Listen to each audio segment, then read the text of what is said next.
আমরা গতকাল দেখাইছি যে প্রভাবন কিভাবে কাজ করে।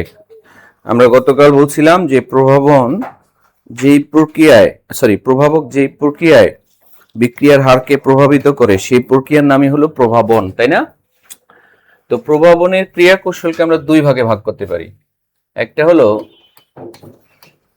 জারণ সংখ্যা পরিবর্তন পদ্ধতি,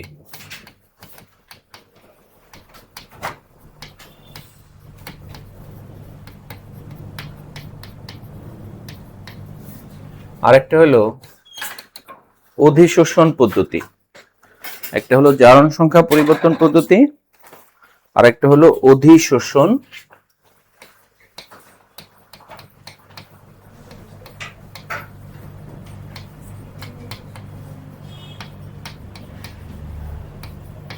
পদ্ধতি। দুইটা প্রভাবনের ক্রিয়া কৌশলকে আমরা দুইটা উপায়ে ব্যাখ্যা করতে পারি, জারণ সংখ্যা পরিবর্তন পদ্ধতি আর অধিশোষণ পদ্ধতি। প্রথমটাতেই আমরা যাব, জারণ সংখ্যা পরিবর্তন পদ্ধতিতে প্রভাবনের কৌশলটা কিভাবে হয়। আমরা যদি আগে একটা উদাহরণ নেই, উদাহরণে যেমন মনে করো সালফার ডাইঅক্সাইড, এটা অক্সিজেনের সাথে বিক্রিয়া করে সালফার ট্রাইঅক্সাইড তৈরি করে। এই বিক্রিয়াতে প্রভাবক থাকে ভ্যানাডিয়াম পেন্টঅক্সাইড। ভ্যানাডিয়াম পেন্টঅক্সাইড এখানে প্রভাবক, এবং খেয়াল করো এখানে ভ্যানাডিয়ামের জারণ সংখ্যা +5। আমরা জানি ভ্যানাডিয়ামের জারণ সংখ্যা +4ও হতে পারে, এই দুইটা হতে পারে, আরো হতে পারে, বাট আমরা এখানে এই দুইটা দেখাইলাম। ভ্যানাডিয়ামের জারণ সংখ্যা +5 +4 হতে পারে। এখন এই যে বিক্রিয়াটা হলো, এই বিক্রিয়াতে সালফার ডাইঅক্সাইড অক্সিজেনের সাথে বিক্রিয়া করে সালফার ট্রাইঅক্সাইড তৈরি করে।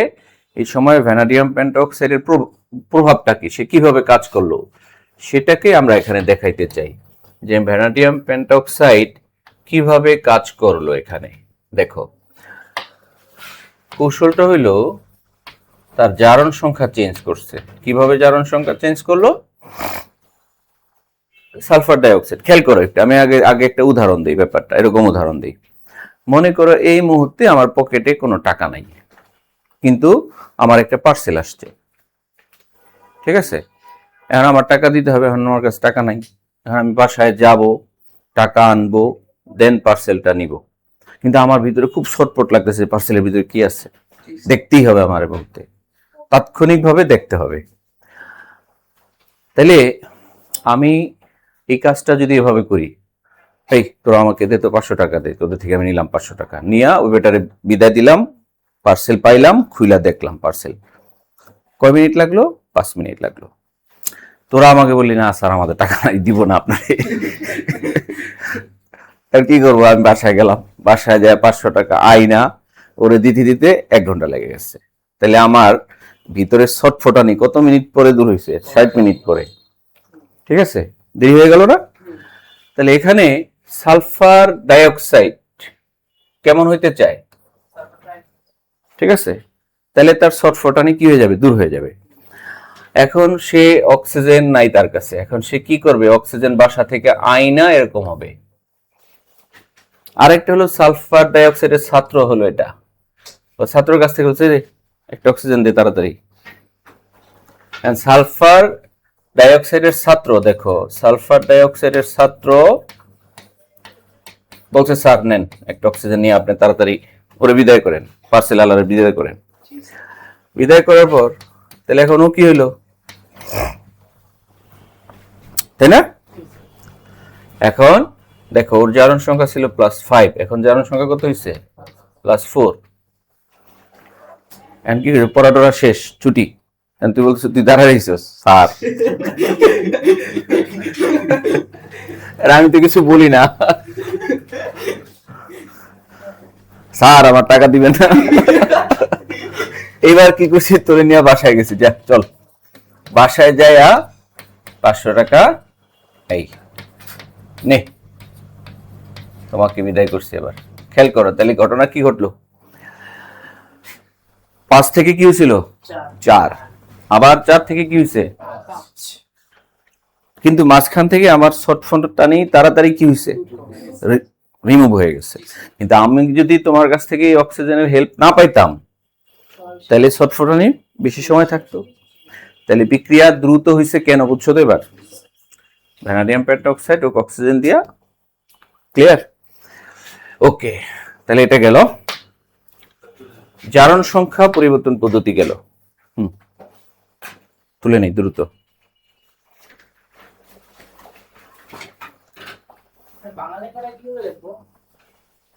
যে প্রভাবক তার জারণ সংখ্যা পরিবর্তন করে বিক্রিয়াটাকে দ্রুত সংঘটিত করতে সহায়তা করে।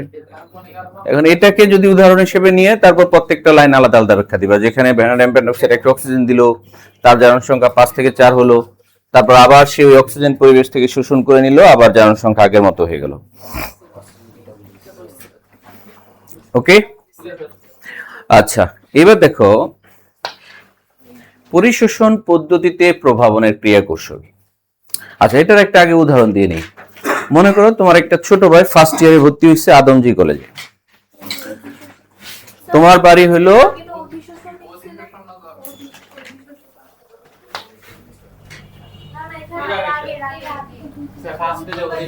ও না, তাও তো লিখিনি কই, সেকেন্ডে অধিশোষণ পদ্ধতি, ফার্স্টে কি ছিল? এই যে জারণ বিজারণ তো শেষ, জারণ সংখ্যা পদ্ধতি তো শেষ, এবার কি? ও আচ্ছা আচ্ছা আচ্ছা, মানে শব্দটা একটু চেঞ্জ হয়ে গেছে। অধি পরিশোষণ আর অধিশোষণের পার্থক্য এটাও বুঝাই দেবে। আচ্ছা দেখো, তোমার একটা ভাই ভর্তি হয়েছে আদমজি কলেজে। ও থাকে কোথায়? থাকে হলো সেই মনে করো তেজগাঁওয়ের ওদিকে। তোমার বাড়ি কোথায়? বরিশাল। ওর বাড়ি কোথায়? বরিশাল। এখন ও মনে করো তোমার আপন ভাই না, তোমার এলাকার ভাই।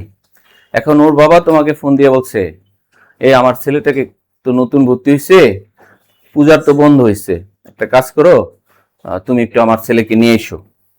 ঠিক আছে? আবার ওর কাছে ফোন দিয়ে বলছে, এই তুই ওই যে তোর বড় ভাই ওর সাথে চলে আসিস। ও বলতেছে আমি তারা কই খুঁজতে যাবো।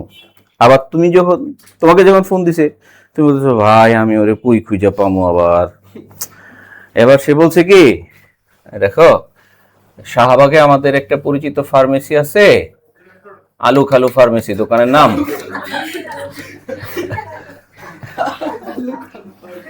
ওই ফার্মেসিতে থাকবে ও, তো তুমি ওখান থেকে ওরে নিয়ে যাবা। বুঝছো তো? এখন কি তোমার আর খুঁজতে হবে? ওর নাম হলো মনে করো আবুল, আর তোমার নাম হলো বাবুল। ঠিক আছে? যদি এই ফার্মেসির কথা না বলতো তাহলে যেটা হইতো, বাবুল সারা ঢাকা শহর খুঁজতেছে, আবুলের তো পায় না, ঠিক না? আবার আবুল সারা ঢাকা শহর বাবুলের খুঁজতেছে, পায় না, বা পাইতেও দেরি হবে। একসময় তো পাবে, কিন্তু কি হবে? দেরি হবে। কিন্তু যখন এই ফার্মেসির কথা বলছে, আবুল সেখানে যায় উপস্থিত, বাবুল সেখানে যায় উপস্থিত।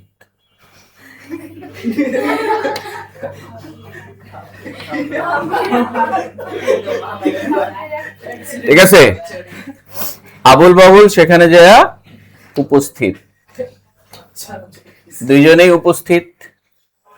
এবার এই দুইজন বিকাল বেলা বরিশাল লঞ্চের বিকালে যায় বরিশাল লঞ্চ উঠছে, তারপরের দিন সকালে যায় বরিশাল নামছে, শেষ, কাহিনী খতম। আচ্ছা এবার দেখো, আমরা এই হলো আবুল, এই হলো বাবুল, ঠিক আছে? এই হলো আলু খালু ফার্মেসি। লঞ্চে যায় বাড়ি অলরেডি গন, বাড়ি চলে গেছে। যদি এটা না থাকতো, এটা নাই, তাহলে ও সারা ঢাকা শহর খুঁজে আবুলেরে পাইতো না, ও সারা ঢাকা শহর খুঁজে বাবুলেরে পাইতো না, দেরি হইতো। বরিশাল যাইতে তাদের কি হইতো? দেরি হইতো। বাট এটা থাকার কারণে আর দেরি হচ্ছে না। তাহলে এটা কিভাবে, কাহিনীটা কিভাবে ঘটতেছে দেখো। কাহিনীটা ঘটতেছিল এরকম যে এটা একটা অবস্থান্তর ধাতু। নিকেল কি একটা অবস্থান্তর ধাতু, অবস্থান্তর ধাতুর ডি অরবিটাল অসম্পূর্ণ থাকে। আমরা জানি এটা ডি অরবিটাল কি থাকে, ডি অরবিটাল অসম্পূর্ণ থাকার মানে হলো যত অবস্থান্তর ধাতু আছে সবাই স্বাভাবিক একবারে অবস্থায় তাদের পৃষ্ঠ অমসৃণ থাকে। তাদের পৃষ্ঠ কি থাকে, একটা লোহার টুকরা দেখো ধারালো, বাট তুমি যখন এটাকে সিরিজ দিয়ে ঘষবা তখন এটা কি হয়ে যাবে, মসৃণ হবে, তখন মসৃণ হবে, বাট স্বাভাবিক অবস্থায় কি থাকবে, অমসৃণ। তাহলে যে কোনো অবস্থান্তর ধাতুর পৃষ্ঠটা কি থাকে, অমসৃণ থাকে। তাহলে আমি ধরে নিলাম এই হলো নিকেল, নিকেলের টুকরাটা জাস্ট বোঝানোর জন্য আমরা লিখলাম এটা নিকেলের টুকরা। তাহলে এর পৃষ্ঠ কি অমসৃণ না, এদের পৃষ্ঠে এই হাইড্রোজেন চলে আসবে, আয়শা এখানে একটা হালকা বন্ধন তৈরি করবে, এই পৃষ্ঠে এটা চলে আসবে, আয়শা এর সাথে একটা হালকা বন্ধন তৈরি করবে। ঠিক আছে, কোথায় আসছে, ফার্মেসিতে আসছে, আবুল বাবুল দুজনেই ফার্মেসিতে আসছে। এবার তাহলে খেয়াল করো কি হয়েছে, অধিশোষণ হয়েছে কিনা, অধিশোষণের মানে হলো পৃষ্ঠে শোষণ, অধিশোষণের মানে কি, অধিমানী পৃষ্ঠ, অধিমানী পৃষ্ঠ, পৃষ্ঠে শোষণ হওয়া। তাহলে নিকেলের পৃষ্ঠে শোষিত হয়েছে, শোষিত হওয়ার পর যেহেতু ওদের সাথে দেখা হয়েছে এবার বলে চল ভাই আমরা জায়গা, আমাদের আর ঢাকা শহরে ভালো লাগতেছে না, এত পড়ালেখা করে হবে কি, একটু ঘুরে আসি। কি হয়েছে, CH3 CH3, ঠিক আছে,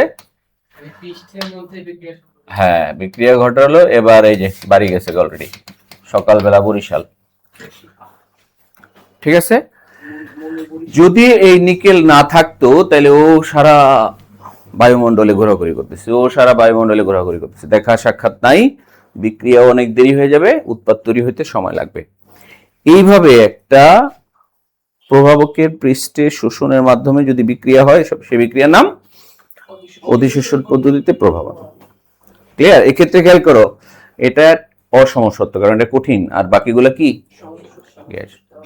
ঠিক আছে, অসমসত্ব টাইপের গুলো এইভাবে হবে অলওয়েজ। ক্লিয়ার সবাই,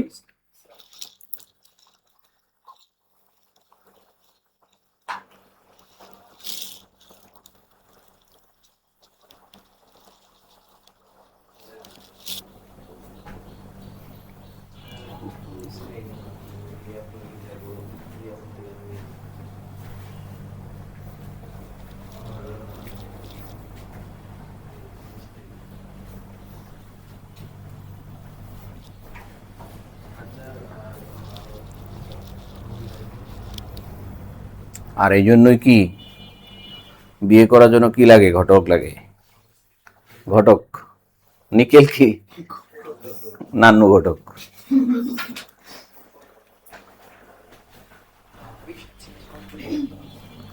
ওকে সবাই,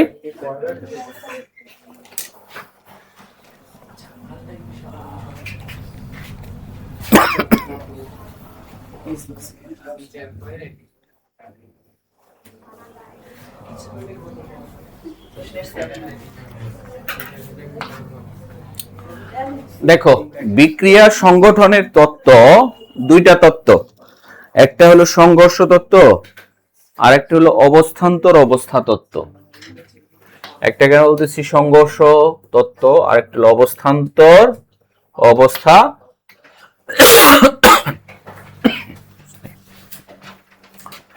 বিক্রিয়া সংগঠনের তত্ত্ব, বিক্রিয়া কিভাবে ঘটবে, সংঘর্ষের মাধ্যমে ঘটতে পারে, অবস্থান্তর অবস্থা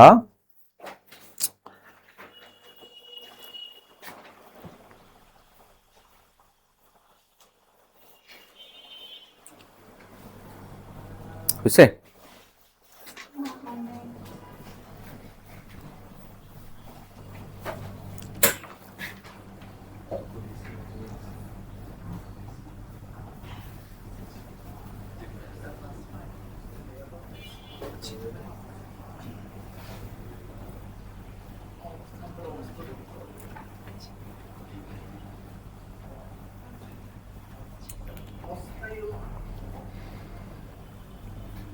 ওকে।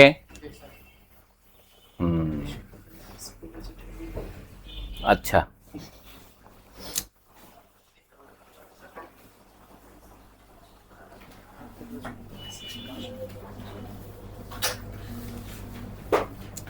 সংঘর্ষ তত্ত্ব আর একটা অস্থায়ী অবস্থার অবস্থা তত্ত্ব। ওকে, তাহলে আমরা দেখো পরের পেজে যাচ্ছি। সংঘর্ষ তত্ত্ব।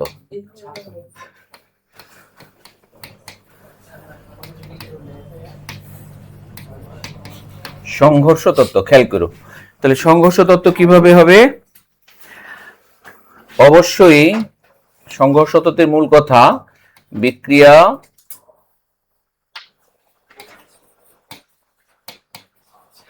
সংগঠনের পূর্ব শর্ত হলো বিক্রিয়ক অণুগুলোর মধ্যে সংঘর্ষ হওয়া। বিক্রিয়া সংগঠনের পূর্ব শর্ত হলো, সংগঠন বানান কিছু ঘ দিয়ে না, পূর্ব শর্ত হলো বিক্রিয়ক অণুগুলোর মধ্যে সংঘর্ষ হতে হবে। বিক্রিয়ক অণুগুলোর মধ্যে সংঘর্ষ হতে হবে, নাম্বার 1। নাম্বার 2, এখন সংঘর্ষ হইল, খেয়াল করো, তুমি তোমার একটা পুরাতন বাড়ি, সেই বাড়িটা ভেঙে ফেলতে চাও। এখন তুমি দেওয়ালে যায় এইভাবে বাড়ি দাও, ভাঙবে? হাত দিয়া মনে হয় যে মস্কারা করতেছে। হ্যাঁ, তাহলে ভাঙবে না। তাহলে ভাঙতে হবে কি? বিশাল হামার নিয়ে বাড়ি দিতে হবে। তাহলে সংঘর্ষ হতে হবে একটা ন্যূনতম শক্তিতে, ঠিক আছে? সংঘর্ষ হতে হবে একটি ন্যূনতম শক্তি দ্বারা, ন্যূনতম শক্তি দ্বারা সংঘর্ষ হতে হবে। গ, খেয়াল করো, তুমি ভাঙতে চাও এই দেয়াল, আঘাত করতেছে এই দেয়ালে, ভাঙবে? তাহলে সংঘর্ষ একটা নির্দিষ্ট দিক বরাবর হতে হবে। সংঘর্ষ একটি নির্দিষ্ট দিক বরাবর হতে হবে।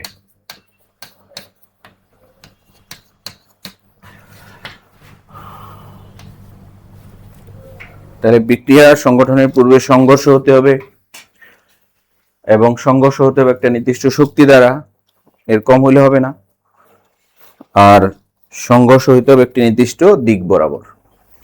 এই তিনটা শর্ত যদি মানে তাহলে বিক্রিয়া ঘটবে, ঠিক আছে?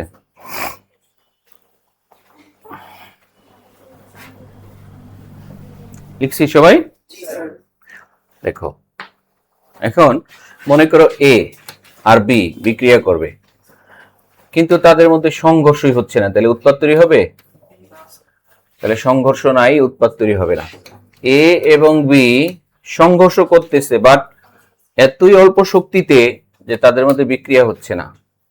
এ এবং বি পর্যাপ্ত শক্তিতে সংঘর্ষ করছে, বাট উল্টা দিক থেকে, যেদিকে হওয়ার কথা সেদিকে হয় নাই, এলোমেলো ভাবে হচ্ছে, তাইলেও কি হবে না? উৎপাদ তৈরি হবে না।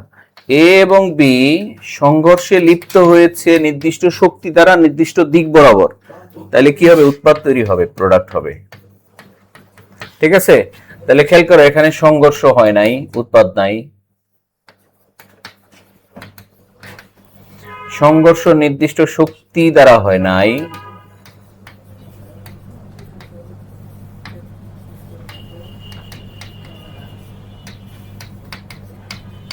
আর এখানে সংঘর্ষ নির্দিষ্ট দিক বরাবর হয় নাই।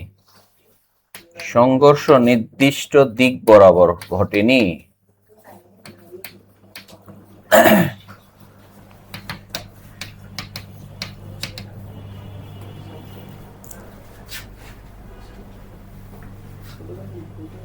নির্দিষ্ট শক্তি সহ হয় নাই।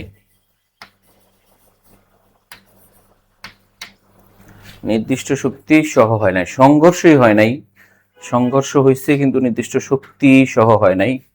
আরেকটা হলো সংঘর্ষ নির্দিষ্ট দিক বরাবর হয় নাই, আরেকটা হলো সবকিছু স্বাভাবিকভাবে ঘটছে। নির্দিষ্ট দিক বরাবর সংঘর্ষ হয়েছে, নির্দিষ্ট শক্তি দ্বারা সংঘর্ষ হয়েছে, তখন উৎপাদ পাওয়া যাবে।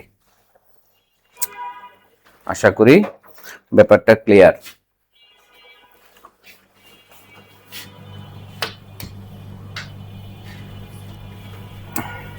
এরপরে অবস্থান্তর অবস্থা তত্ত্ব। আচ্ছা, এটার একটা বাস্তব উদাহরণ দিই। দেখো, নির্দিষ্ট দিক বরাবর সংঘর্ষের একটা বাস্তব উদাহরণ দিই। আমরা SN2 বিক্রিয়া পড়ছিলাম, মনে আছে?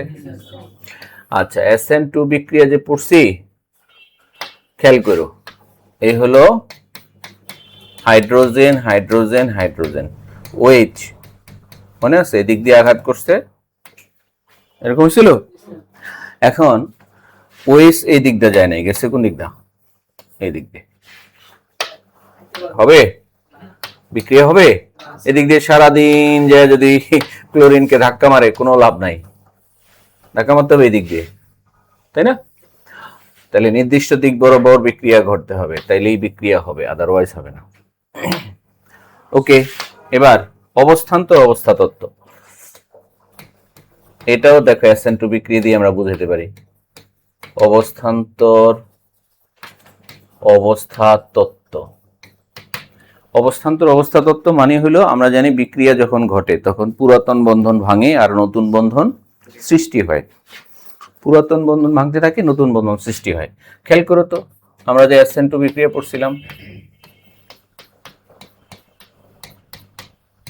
OH এদিক দিয়ে আক্রমণ করছে, ওকে, এই বন্ধনটা ভাঙা শুরু হয়েছে।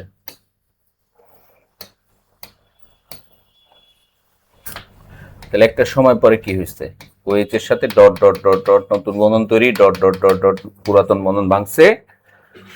এই হলো হাইড্রোজেন, হাইড্রোজেন আর একটা হাইড্রোজেন, এটা মাইনাস আংশিক, এটা মাইনাস আংশিক, এই তো। এটাকে আমরা বলতেছি অবস্থান্তর, অস্থায়ী অবস্থান্তর অবস্থা, অস্থায়ী অবস্থান্তর অবস্থা। এক সময় এই বন্ধনটা পুরোপুরি তৈরি হয়ে গেছে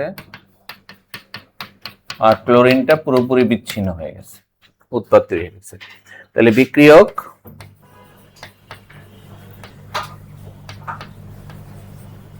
আর এই হলো উৎপাদ।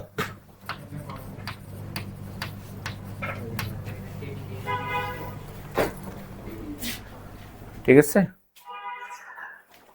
অস্থায়ী অবস্থান্তর অবস্থার মিনিংটা কি আমরা বুঝছি? যে পুরাতন বন্ধন ভাঙবে কিন্তু ধীরে ধীরে ভাঙবে, নতুন বন্ধন গড়বে সেটাও ধীরে ধীরে গড়বে, এবং মধ্যবর্তী অবস্থায় একটি অস্থায়ী অবস্থান্তর অবস্থা তৈরি হবে। ঠিক আছে? এটাকে যদি আমরা গ্রাফে দেখাই তাহলে অনেকটা এভাবে দেখাবো গ্রাফটা।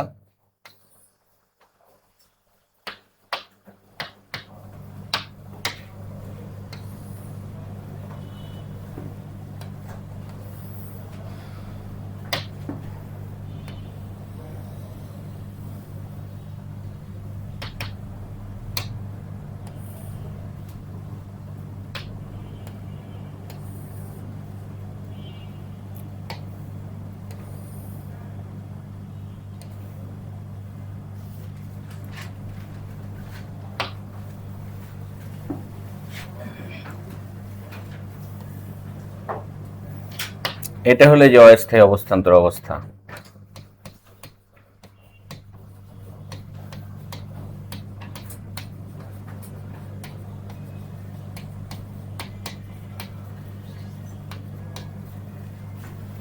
এটা হলো বিক্রিয়ক,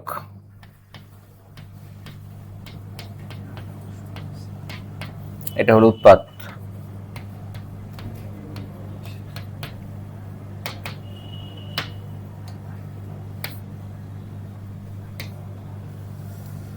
এটা হলো বিভব শক্তি,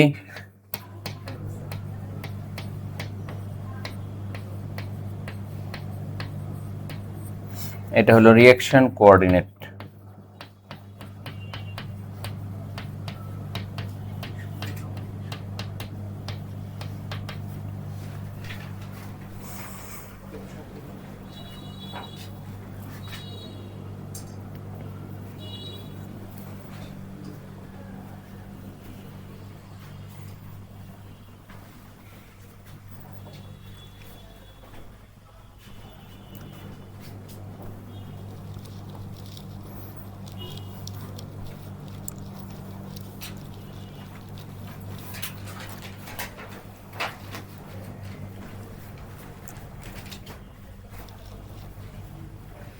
লিখছি সবাই?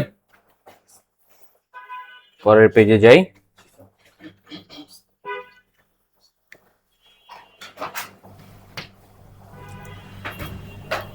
দেখো এনজাইম প্রভাবক কাকে বলে?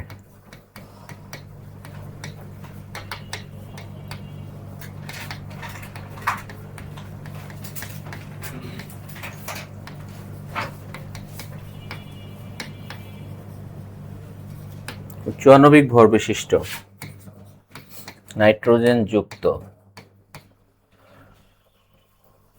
জটিল গঠনের,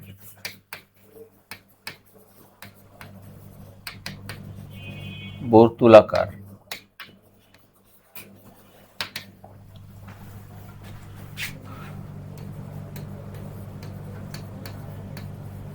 জীবদেহ হতে নিঃসৃত, যে সকল রাসায়নিক পদার্থ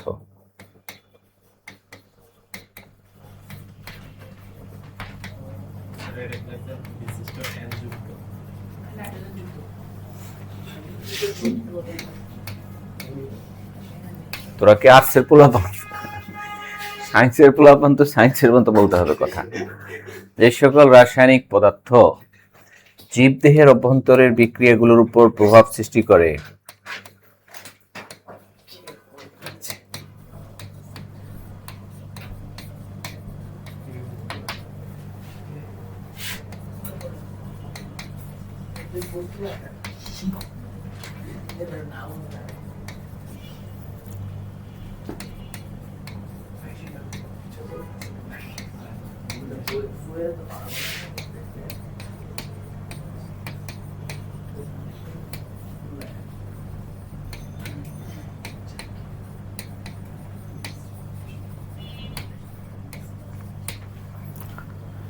তাদেরকে এনজাইম প্রভাবক বলে।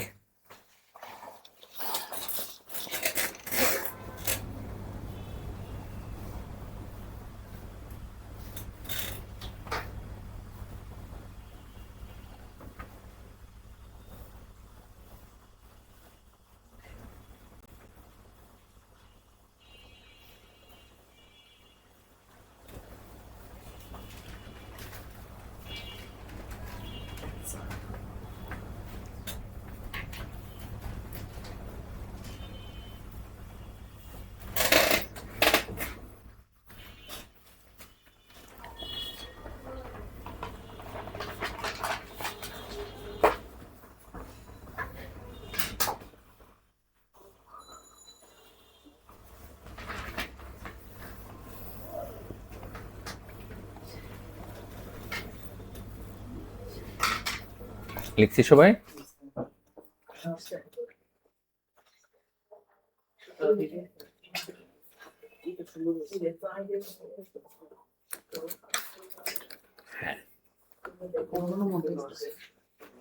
দেখো এনজাইম প্রভাবক কিভাবে বিক্রিয়া প্রভাবিত করে, কৌশল। এই হলো এনজাইম, এই হলো বিক্রিয়ক, রিঅ্যাকট্যান্ট।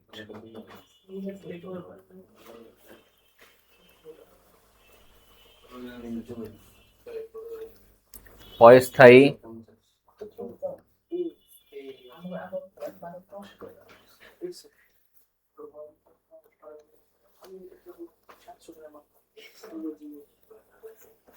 এনজাইম এনজাইমের জায়গায় ফিরে যাবে প্রোডাক্ট।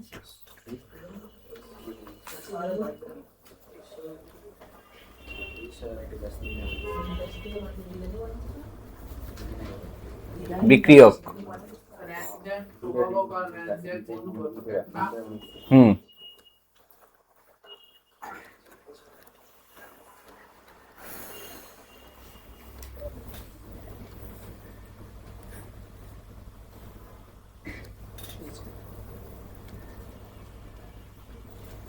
বাস্তব উদাহরণ হলো আমি যদি এখন তেঁতুল খাই, সবার লালা গ্রন্থি থেকে এনজাইম নিঃসৃত হবে। শুনলেই তো, তাই না?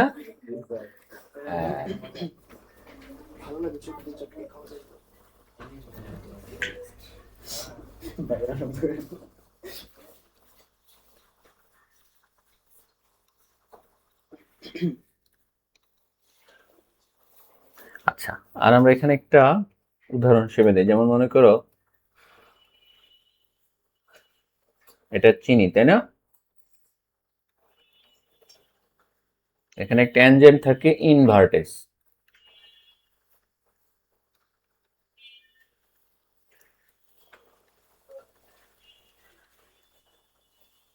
গ্লুকোজ তৈরি হয় আর ফ্রুক্টোজ তৈরি হয়। এর মধ্যে একটা গ্লুকোজ আর একটা হলো ফ্রুক্টোজ। আরো আছে এনজাইম, যেমন জাইমেস, ডায়াস্টেস ইত্যাদি।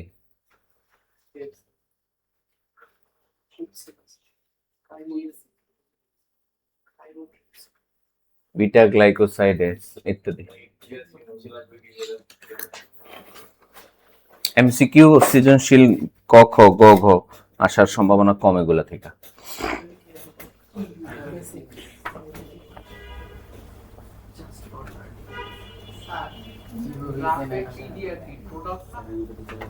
প্রোডাক্ট, ও সরি উল্টা লিখছি রে, এখানে হবে রিঅ্যাক্ট্যান্ট, এখানে প্রোডাক্ট, উল্টা দিস।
দেখছি সবাই?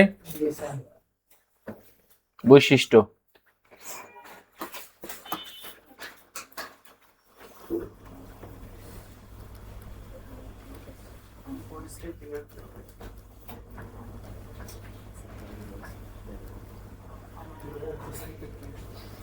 এদের প্রভাবন ক্রিয়া সুনির্দিষ্ট।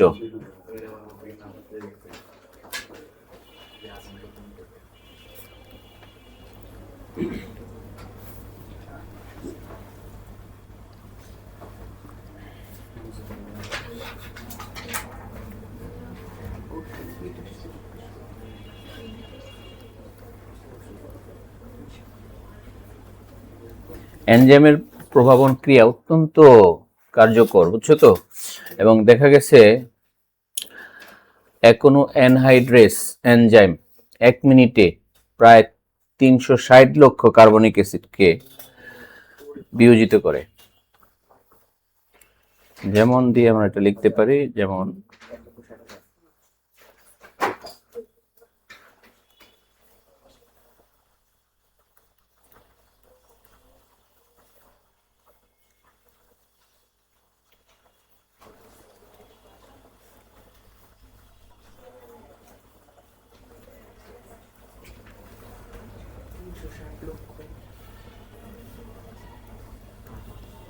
এক মিনিটে, তাও আবার কয় মিনিটে?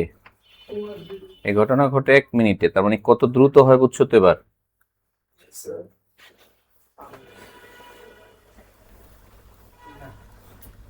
আচ্ছা, এটা অ্যানহাইড্রেস কেন বলছে বলো তো? এনজাইমের নাম পানি আলাদা করে ফেলে।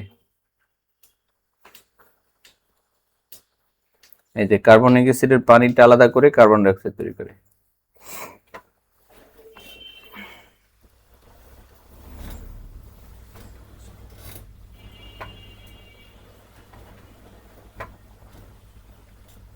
লিখছি?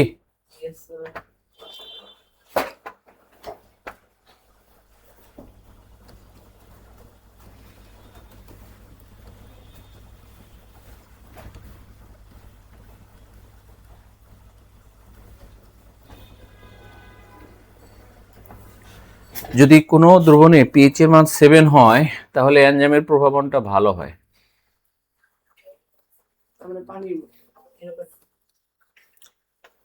তাপমাত্রা যদি 37 ডিগ্রির উপরে থাকে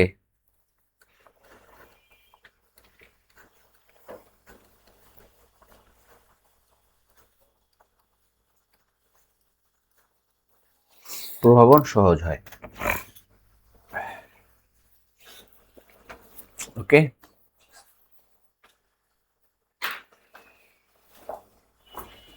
এর উপরে 37 ডিগ্রি বা তার বেশি।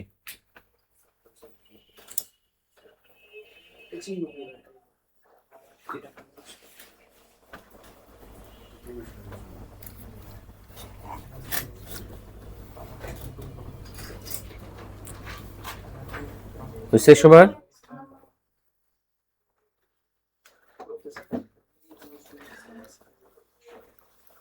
দেখো এমসিকিউর জন্য কিছু প্রভাবকের উদাহরণ।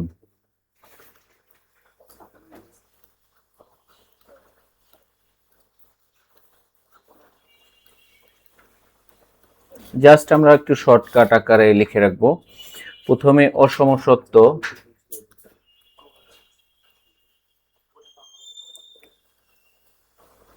অসম সত্য প্রভাবনের উদাহরণ হলো সালফিউরিক অ্যাসিড তৈরি। হ্যাঁ,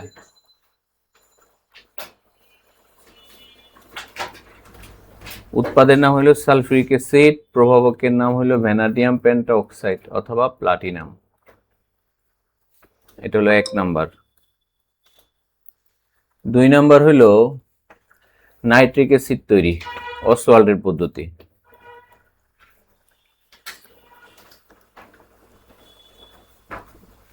নাইট্রিক অ্যাসিড আর প্রভাবকের নাম হলো প্লাটিনাম বা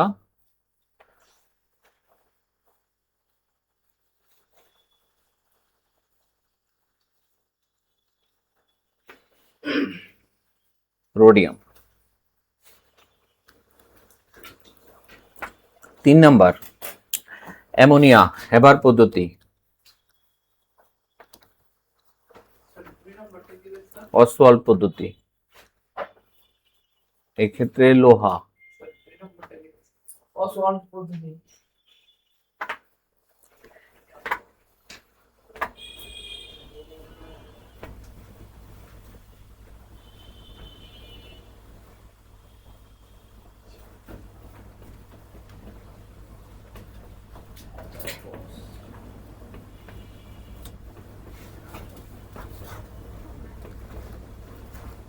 অ্যালকেন বাষ্প,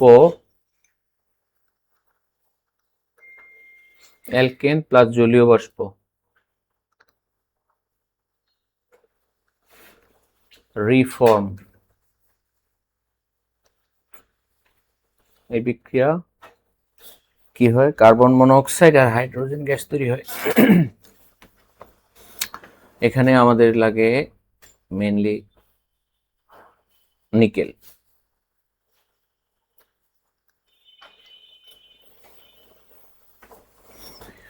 সমসত্ব প্রভাবন,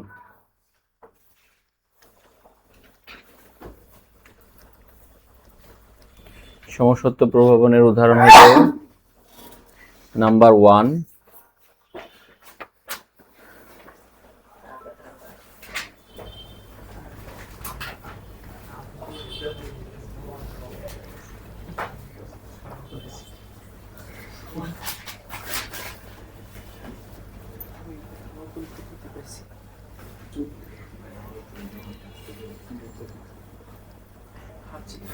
প্রোপাইলিন অক্সিডাইজার। এই ক্ষেত্রে মলিবডেনাম কমপ্লেক্স দরকার হয়। প্রভাবক oxidiser. Number 2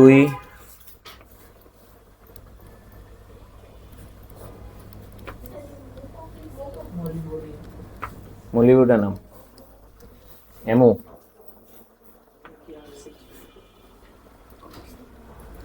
butadiene plus hydrogen cyanide, এই ক্ষেত্রে লাগতেছে নিকেল ফসফরাস যৌগ প্রভাবক হিসেবে।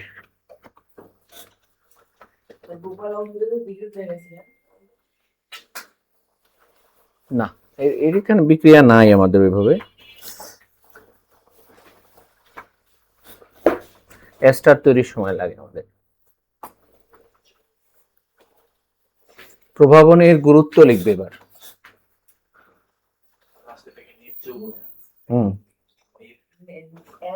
নাই, নিকেল নিকেল নিকেল ফসফরাস যৌগ, এগুলো জাস্ট মুখস্থ রাখতে হবে, পরীক্ষায় এমসিকিউ আসতে পারে। এই এতক্ষণ যা পড়ছি, এই যে এখানে যা পড়লাম,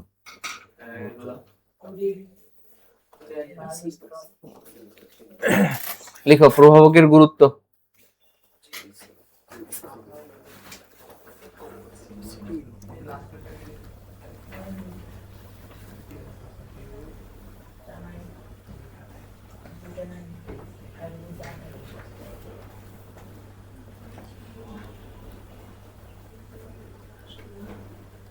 শক্তি ও সময়ের অপচয় রোধ করে।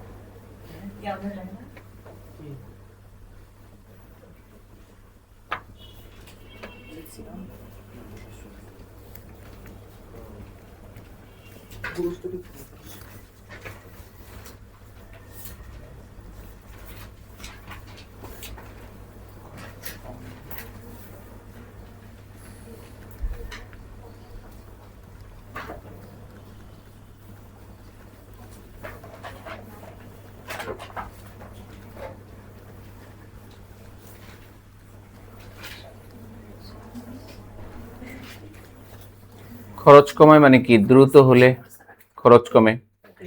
আর পরিবেশ দূষণ রোধ করে কিভাবে? গাড়ির ইঞ্জিনে ক্যাটালাইটিক কনভার্টার ব্যবহার করে। পরিবেশ শোষণ, এটা আমরা পড়ছিলাম।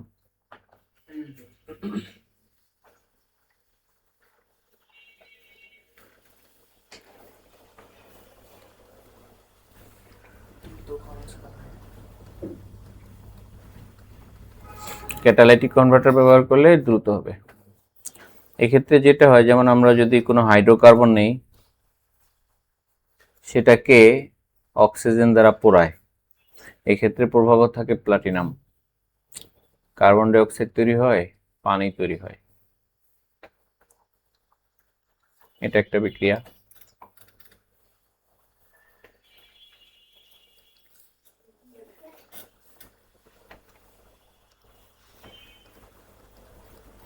যদি কোনো কার্বন মনোক্সাইড থাকে যেটা আমাদের স্বাস্থ্যের জন্য বেশি ক্ষতিকর, সেটাকে কার্বন ডাই অক্সাইডে রূপান্তর করে। ক্যাটালাইটিক কনভার্টারের মধ্যে যে বিক্রিয়াগুলো হয় সেটা লিখতেছি। নাইট্রোজেনের অক্সাইডগুলো যদি পরিবেশে সরাসরি মুক্ত হয়, তাহলে অম্লবৃষ্টি হয়।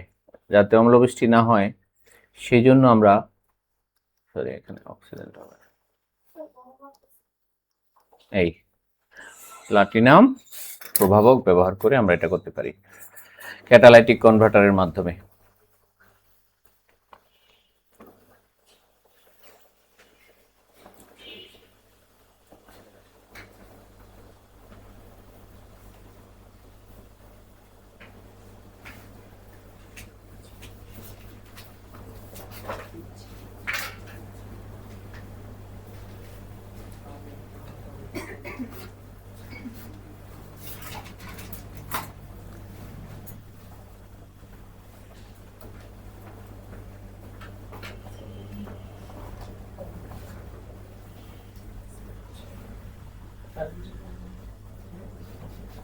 লিখছি সবাই?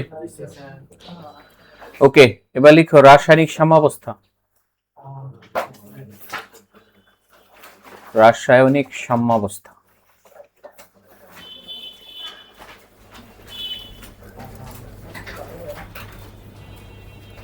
চলছে না।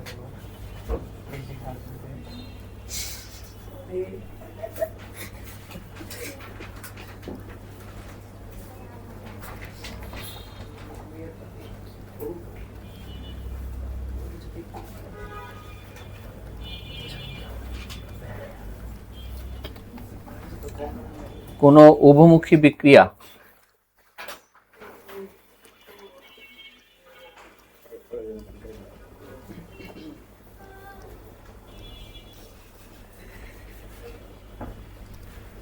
যে অবস্থায় পৌঁছালে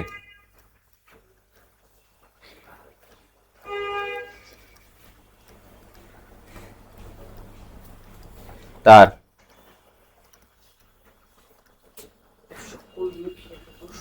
সম্মুখ বিক্রিয়ার হার এবং পশ্চাৎ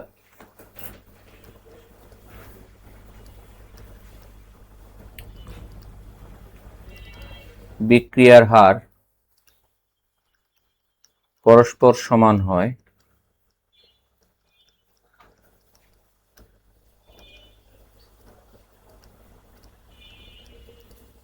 সে অবস্থাকে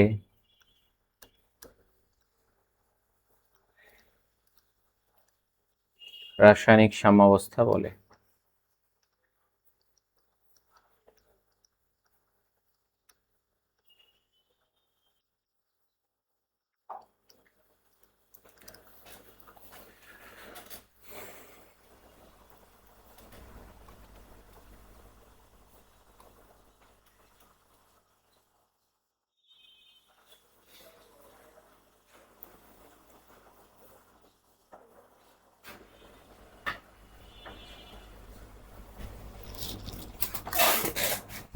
লিখছি সবাই? দেখো উভমুখী বিক্রিয়াতে আসলে বিক্রিয়া কয়টা? রিঅ্যাকট্যান্ট,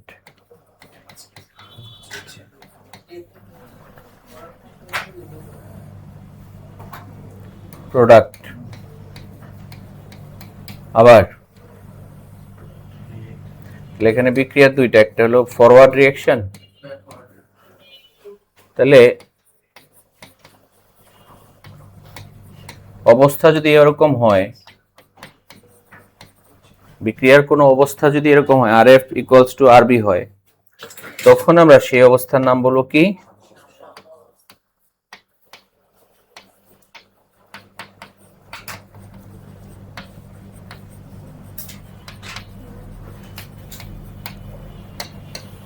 আমরা যদি এটাকে গ্রাফের মাধ্যমে দেখাইতে চাই, দুইটা গ্রাফ,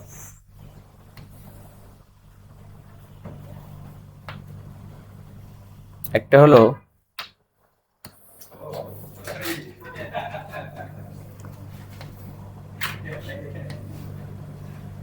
দুইটা গ্রাফ, একটা হলো বেক মানে রেট অফ রিঅ্যাকশন,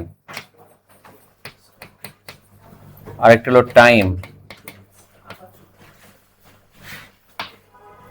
খেয়াল করো, সম্মুখ বিক্রিয়ার হার ধীরে ধীরে কমতে থাকে, পশ্চাৎ বিক্রিয়ার হার ধীরে ধীরে বাড়তে থাকে।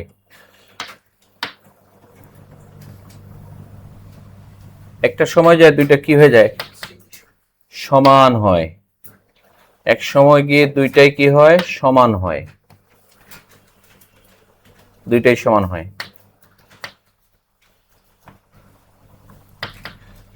দুইটাই সমান হয় এক সময়।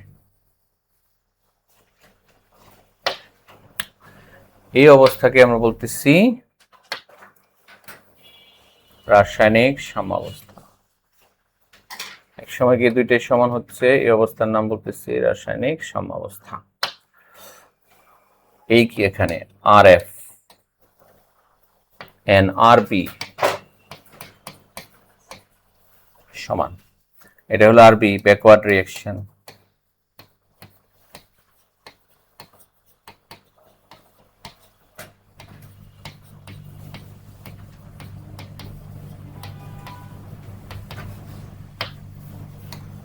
এটা হলো RF ফরওয়ার্ড রিঅ্যাকশন রেট বা রেট অফ ফরওয়ার্ড রিঅ্যাকশন হলো। এটাকে আমরা একটা গ্রাফ বলি, আর একটা গ্রাফ হইতে পারে এরকম ঘনমাত্রা বনাম সময়ের গ্রাফ।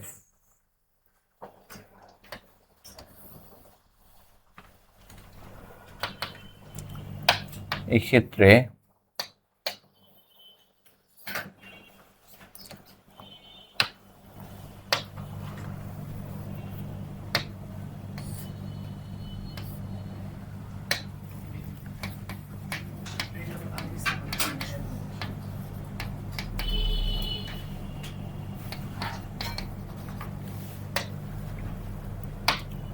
দেখো বিক্রিয়কের ঘনমাত্রা ধীরে ধীরে কমতে থাকে,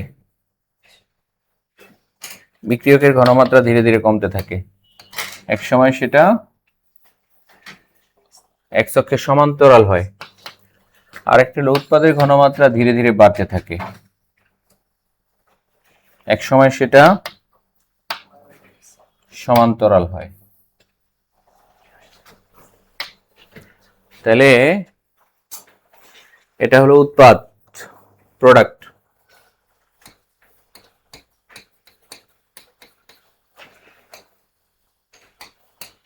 রিঅ্যাকট্যান্ট বিক্রিয়ক। এই গ্রাফের নাম দিব আমরা বেগ বনাম সময়, রেট ভার্সাস টাইম। এই গ্রাফের নাম দিব কনসেন্ট্রেশন ভার্সাস টাইম।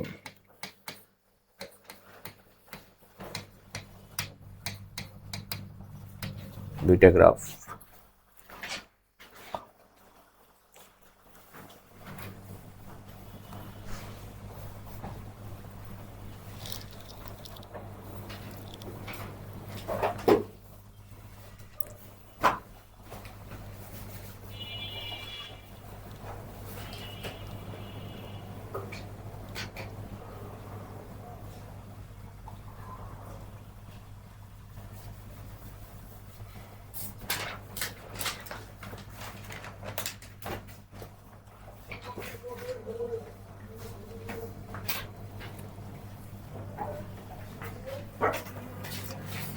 ওকে সবাই, রাসায়নিক সাম্যাবস্থার বৈশিষ্ট্য। রাসায়নিক সাম্যাবস্থার বৈশিষ্ট্য।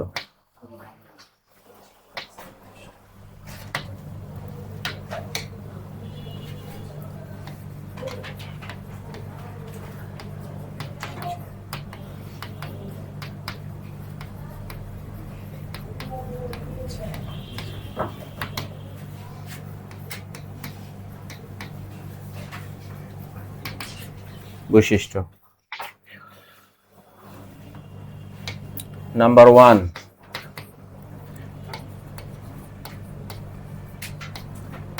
সাম্যের স্থায়িত্ব। সাম্যের স্থায়িত্ব মানে হলো সাম্যাবস্থায় পৌঁছানোর পর চিরকাল তা অক্ষুণ্ণ থাকে, যদি তুমি বাহ্যিক নিয়ামক পরিবর্তন না করো। এখন নিয়ামক কি দেখো তো, এখানে তাপ না, তাপমাত্রা।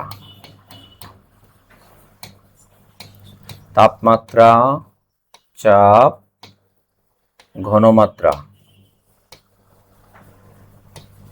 এই তিনটা যদি পরিবর্তন না করো,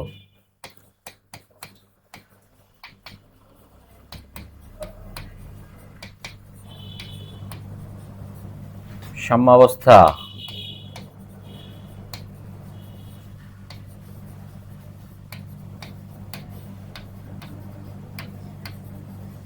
চিরকাল অক্ষুণ্ণ থাকে।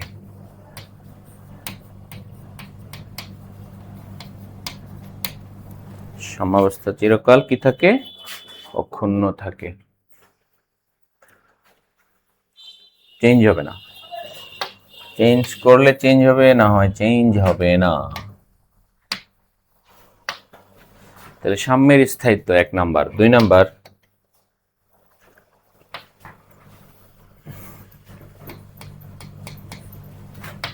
বিক্রিয়ার অসম্পূর্ণতা।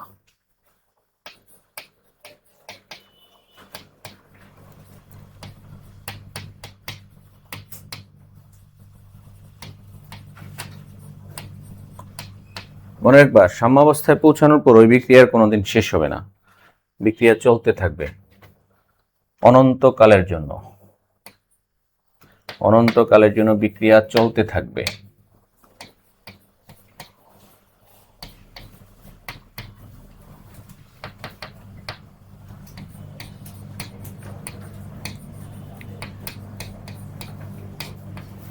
সাম্যাবস্থার পর বিক্রিয়া অনন্তকালের জন্য চলতে থাকে। আজকে কি আমাদের পড়াইতে পারবেন? বিক্রিয়া সাম্যাবস্থার পর বিক্রিয়া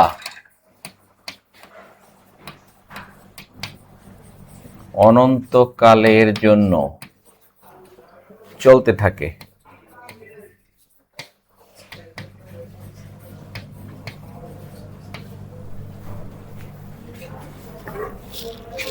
অনন্তকালের জন্য চলতে থাকে।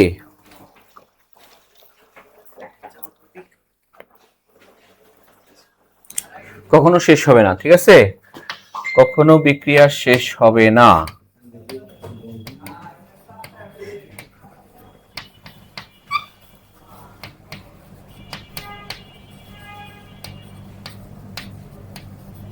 এটা হলো সাম্যের অসম্পূর্ণতা, মানে বিক্রিয়ার অসম্পূর্ণতা। 3 নাম্বার, প্রভাবকের ভূমিকাহীনতা। গেলাম 3 নম্বরে, প্রভাবকের ভূমিকাহীনতা।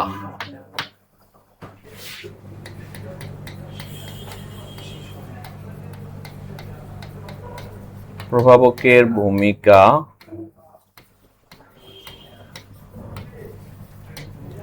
প্রভাবকের ভূমিকাহীনতা। আচ্ছা, যখন একটা বিক্রিয়া সাম্যাবস্থায় পৌঁছা যাবে, পৌঁছানোর পর এরপর আর প্রভাবকের কোনো প্রভাব থাকবে না, ভূমিকা থাকবে না, ঠিক আছে? তার মানে প্রভাবক জাস্ট দ্রুত সাম্যাবস্থা অর্জন করে দিবে। প্রভাবক বিক্রিয়াকে দ্রুত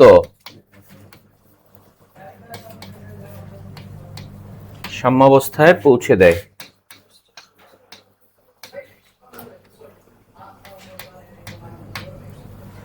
এরপর তার আর কোনো ভূমিকা থাকে না।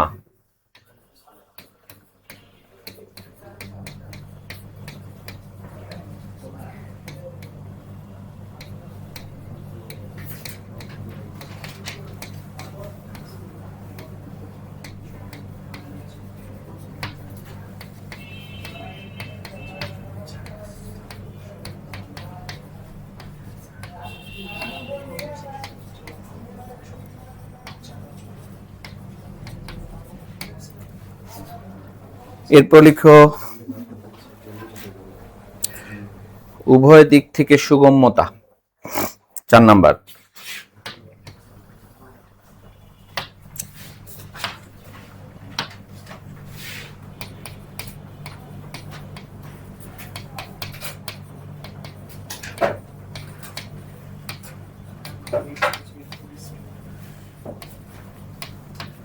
উভয় দিক হতে সুগম্যতা।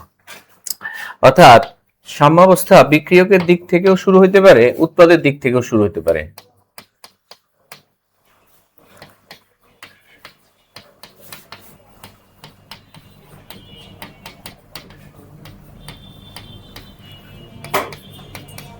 অথবা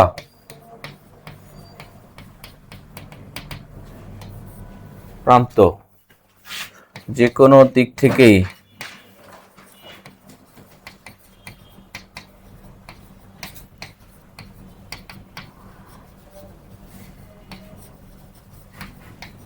সাম্যাবস্থার সূচনা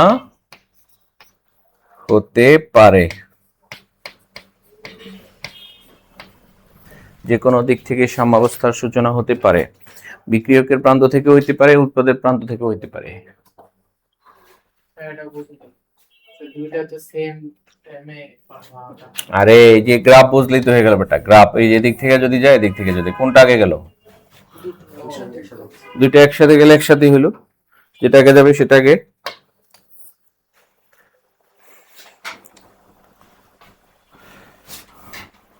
তারপর ঘনমাত্রার স্থিরতা। পরের পেজে গেলাম।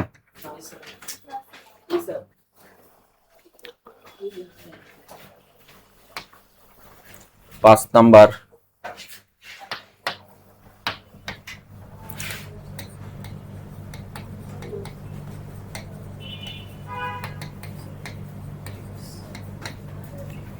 স্থিরতা। সাম্যাবস্থায় পৌঁছানোর পর বিক্রিয়কের ঘনমাত্রা এবং উৎপাদের ঘনমাত্রার অনুপাত অলওয়েজ ধ্রুবক থাকবে।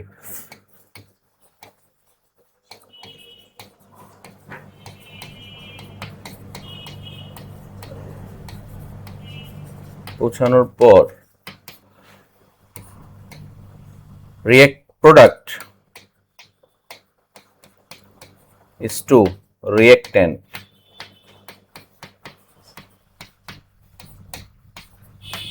কি থাকবে? কনস্ট্যান্ট, চেঞ্জ হবে না।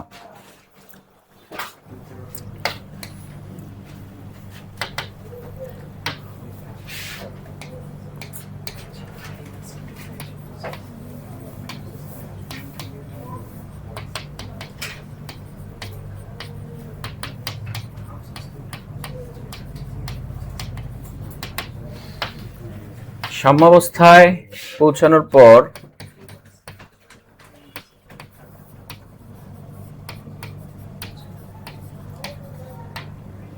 সাম্যাবস্থা অর্জনের পর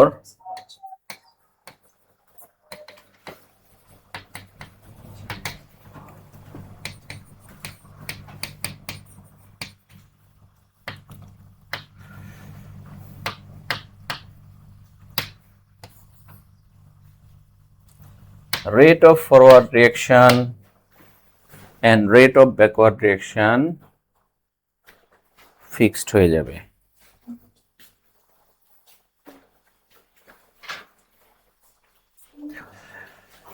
সাম্যাবস্থা কখন হবে?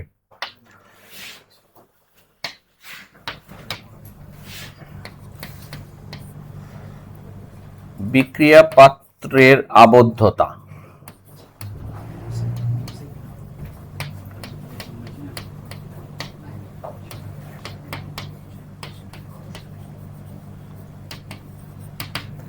সাম্যাবস্থা তখনই হবে যদি বিক্রিয়া পাত্রটা কি হয়? আবদ্ধ হয়।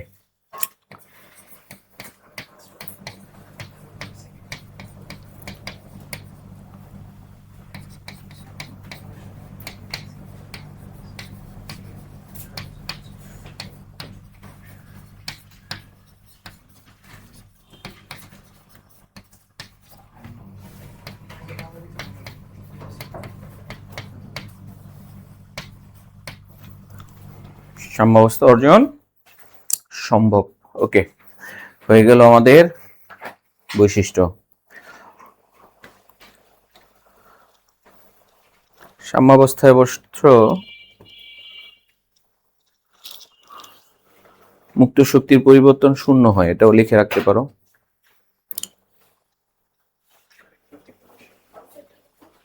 সাম্যাবস্থায় মুক্ত শক্তির পরিবর্তন কি হয়? শূন্য হয়।